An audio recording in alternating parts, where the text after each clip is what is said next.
అసలు ఎవడు బైబిల్ చదవడు. ఇప్పుడు విన్నారుగా లైవ్లో, అది ఎవడు బైబిల్ చదవడు, నువ్వు చదవలేవు కూడా. ఇప్పుడు ఆ లోతు ఇందాక చెప్పానే, దాన్ని డీటెయిల్స్లోకి వెళ్ళామనుకో, ఆ డీటెయిల్స్ అతనికి 2 కూతుళ్ళు, అక్కడ మగోడు ఎవడు లేడు కాబట్టి వాళ్ళ నాన్నకి వీళ్ళు సారా తాగిచ్చి ముందు అక్క తర్వాత చెల్లి, అతనితో 2 పిల్లలు కన్నారు. ఏం నేర్చుకోవాలి?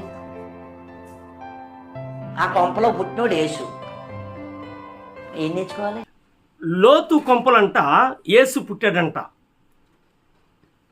లోతు కొంపలో యేసు పుట్టలా. రాధా మనోహర్ దాసు, ఎవరు బైబిల్ చదవలేదా? ప్రపంచ దేశాలన్నీ చదివే ఏకైక గ్రంథము బైబిల్ గ్రంథము. ప్రపంచంలో ఎంతోమంది మారుతున్న ఏకైక గ్రంథము బైబిల్ గ్రంథము. ప్రపంచంలో త్రాగుబోతులు మారుతున్నారు, వ్యభిచారులు మారుతున్నారు, దొంగలు మారుతున్నారు, తిరుగుబోతులు మారుతున్నారు,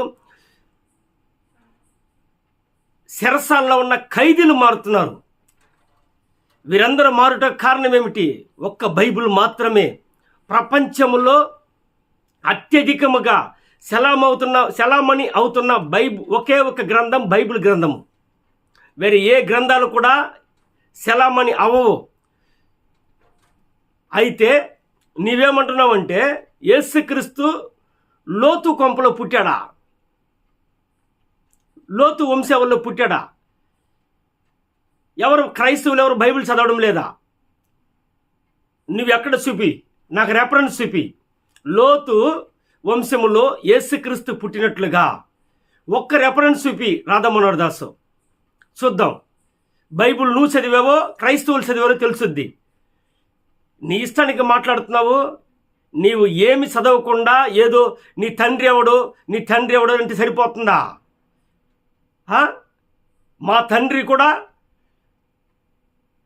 ఈ బైబిల్ వంశంలో నుంచి వచ్చిన వాళ్ళే. మా తాతలు ముత్తాతలు కూడా ఈ బైబిల్ వంశావళిలో వచ్చిన వాళ్ళే.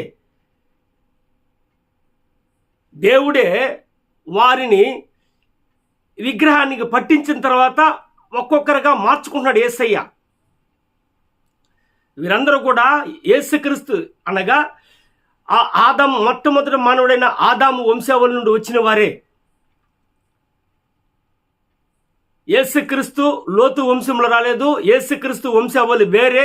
నువ్వు పరిశీలన చెయ్యి, నీకు తెలుసుద్ది. రాధా మనోహర్ దాసు, చదవకుండా ఏదో నోటుకు వచ్చినట్టు వాగడం కాదు, నీ ఇష్టానికి వాగడం కాదు. చదివి మాట్లాడు, కరెక్ట్గా మాట్లాడు. ఆదికాండము 19వ అధ్యాయము ఎవరి చేతనైనా చదివించు, ఎవరినైనా చదవమని చెప్పు, తెలుసుద్ది. యేసుక్రీస్తు లోతు వంశంలో రాలేదు. యేసుక్రీస్తు వచ్చిన వంశావళే వేరే.